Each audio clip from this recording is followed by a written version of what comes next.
Hello fairies, welcome back to our new video. ഇന്നത്തെ video എന്താണെന്ന് വെച്ചാൽ നിങ്ങൾ തംബ്നെയിലിൽ കണ്ട പോലെ തന്നെ പോസ്റ്റ്മോർട്ടം ഡിപ്രഷനെ കുറിച്ചിട്ടും അതുപോലെ തന്നെ എൻ്റെ പോസ്റ്റ്മോർട്ടം സ്റ്റോറിയുമാണ് ഞാൻ ഇന്ന് ഈ വീഡിയോയിലൂടെ പറയുന്നത്. ഇനി നമുക്ക് എന്താണ് പോസ്റ്റ്മോർട്ടം ഡിപ്രഷൻ എന്ന് നോക്കാം. ഒരു സ്ത്രീയെ സംബന്ധിച്ചിടത്തോളം പോസ്റ്റ്മോർട്ടം പീരീഡ് എന്ന് പറയുന്നത് ഭയങ്കര ഇമ്പോർട്ടൻ്റ് ആയിട്ടുള്ളൊരു കാര്യമാണ്. അവൾക്ക് നന്നായിട്ട് കെയറിങ്ങും സപ്പോർട്ടും കിട്ടേണ്ട ഒരു സമയമാണ് ഈ പോസ്റ്റ്മോർട്ടം പീരീഡ്. എന്നാൽ ആഫ്റ്റർ ഡെലിവറി സ്ത്രീകളുടെ പെരുമാറ്റത്തിലുണ്ടാകുന്ന ചില മാറ്റങ്ങൾ അല്ലെങ്കിൽ ആ സമയത്ത് അവർക്കുണ്ടാകുന്ന ഒരു മാനസികമായിട്ടുള്ള ഒരു അവസ്ഥയെയാണ് നമ്മൾ പോസ്റ്റ്മോർട്ടം ഡിപ്രഷൻ എന്ന് പറയുന്നത്. സാധാരണ ഈ ഒരു അവസ്ഥ ആരംഭിക്കുന്നത് പ്രസവം കഴിഞ്ഞിട്ട് ഒരു 4 ആഴ്ചക്കുള്ളിലൊക്കെയാണ് ഇങ്ങനെയുള്ള ഒരു സിറ്റുവേഷനിലൂടെ സ്ത്രീകൾ കടന്നു പോകാൻ തുടങ്ങുന്നത്.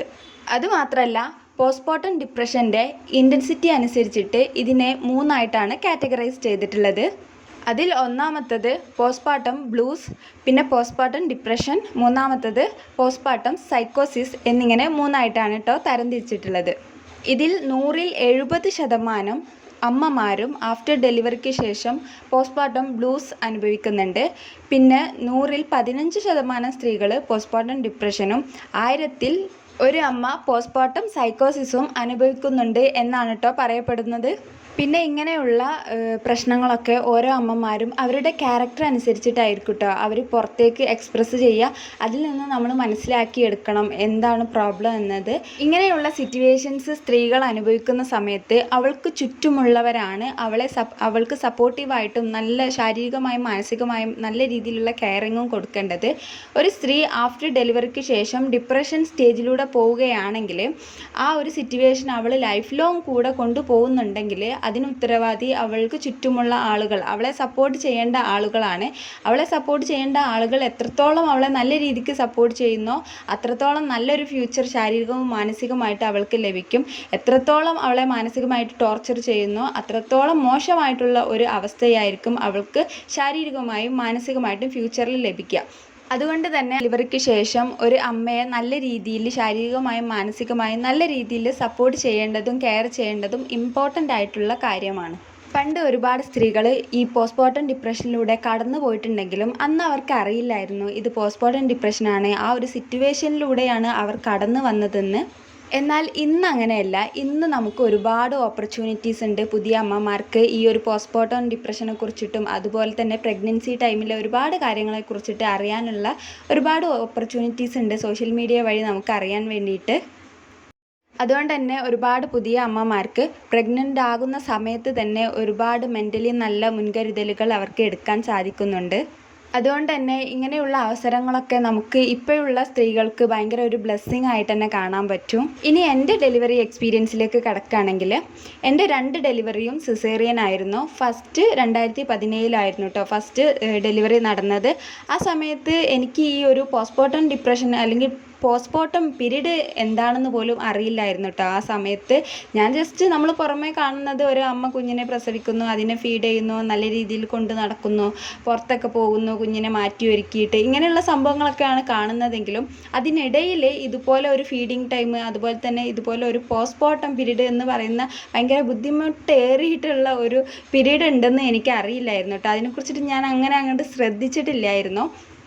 അതുമാത്രമല്ല, പ്രഗ്നൻ്റ് ആയിരിക്കുന്ന സമയത്ത് ഒരു 6 മാസമൊക്കെ ആയ സമയത്ത് തീരെ ഉറങ്ങാൻ പറ്റാത്ത സിറ്റുവേഷന്. ലാസ്റ്റ് ടൈം ആയപ്പോൾ ഡെലിവറി ഡേറ്റിൻ്റെ 2 ദിവസം മുൻപ് ഭയങ്കരമായിട്ടുള്ള ചുമ, പനി, ഛർദി എന്ന് പറഞ്ഞിട്ട് ഭയങ്കരമായിട്ടുള്ള ബുദ്ധിമുട്ടുള്ള ഒരു സമയം.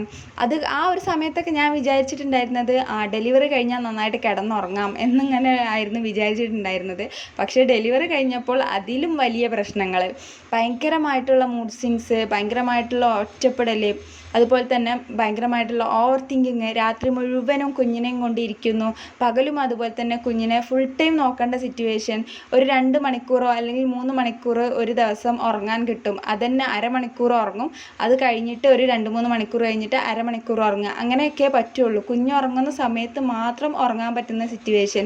ഇനിയിപ്പോൾ കുഞ്ഞ് രാവിലെ ഉറങ്ങുകയാണെങ്കിൽ തന്നെ നമുക്ക് കുളിപ്പിക്കാൻ ആൾ വരുമ്പോൾ നമ്മൾ കുളിക്കണം, എണ്ണ തേക്കണം, കുളിക്കണം, ഭക്ഷണം കഴിക്കണം എന്നിങ്ങനെയുള്ള കാര്യങ്ങളൊക്കെ നമ്മൾ കുഞ്ഞ് ഉറങ്ങുന്ന സമയത്ത് നമ്മൾ ചെയ്യുന്നു.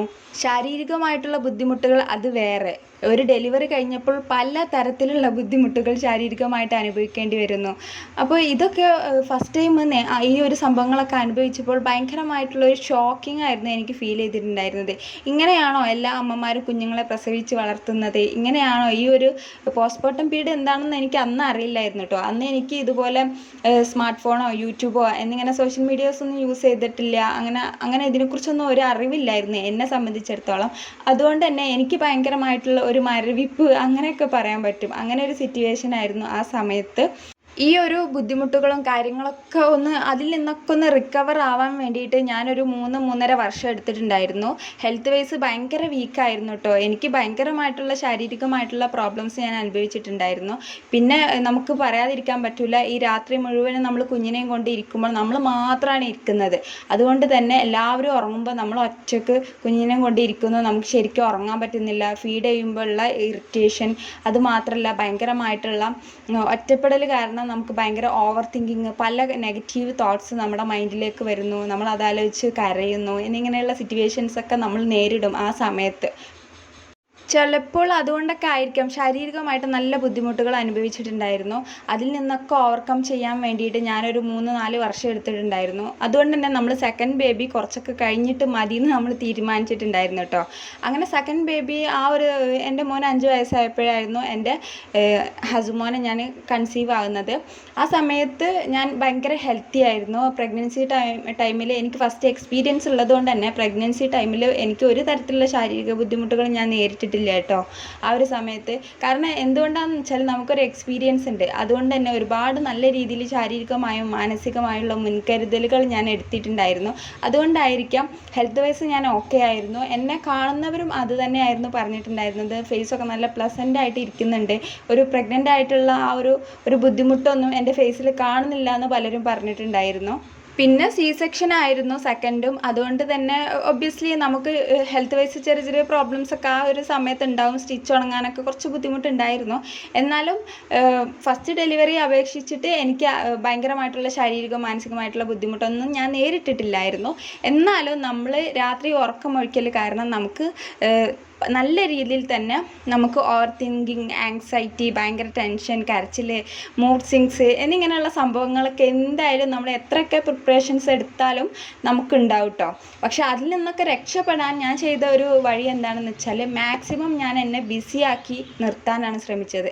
എനിക്കിഷ്ടമുള്ള കാര്യങ്ങൾ ഞാൻ മാക്സിമം ചെയ്തിട്ടുണ്ടായിരുന്നു. ആ ഒരു പോസ്റ്റ്മോർട്ടം പീരീഡ് ഒരു 3 മാസം എനിക്കിഷ്ടമുള്ള പല കാര്യങ്ങളും ഞാൻ ചെയ്തു. അങ്ങനെ ഞാൻ എന്നെ മാക്സിമം ഞാൻ ബിസിയാക്കി. മാക്സിമം എനിക്കിഷ്ടമുള്ള കാര്യങ്ങളാണ് ഞാൻ ചെയ്യാൻ ശ്രമിച്ചിട്ടുണ്ടായിരുന്നത്.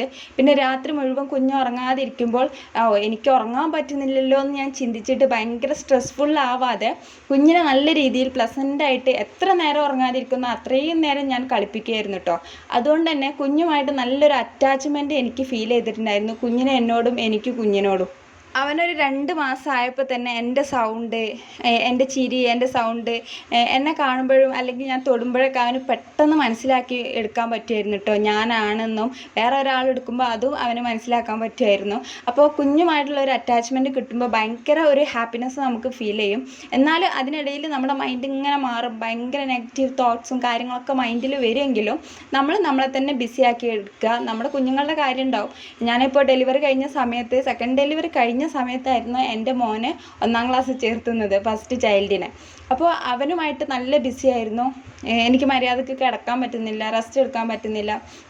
ഭയങ്കര ബുദ്ധിമുട്ടുള്ള ഒരു സമയം തന്നെ ആയിരുന്നു സെക്കൻഡ് ഡെലിവറി. എങ്കിലും എനിക്ക് ശാരീരികമായിട്ട് വലിയ ബുദ്ധിമുട്ടില്ലാത്തത് കാരണം ഞാൻ നല്ല രീതിയിൽ തന്നെ അത് മാനേജ് ചെയ്തിട്ടുണ്ടായിരുന്നു. മാക്സിമം ഞാൻ മൂഡ് സ്വിങ്സും കാര്യങ്ങളും ഒന്നുമില്ലാതെ ഞാൻ മാക്സിമം അതിങ്ങനെ കൺട്രോൾ ചെയ്ത് മാക്സിമം ഞാനത് മാനേജ് ചെയ്ത് കൊണ്ടുപോയിട്ടുണ്ടായിരുന്നു. പിന്നെ അത് മാത്രമല്ല, ഈ ഒരു കാര്യം പറയാതിരിക്കാൻ പറ്റില്ല. ഫസ്റ്റ് ചൈൽഡിന് ഞാൻ ഡെലിവറി കഴിഞ്ഞിട്ട് അവന് 5 വയസ്സായതിനു ശേഷമാണ് നമ്മൾ സെക്കൻഡ് ബേബിയെ നോക്കുന്നത്.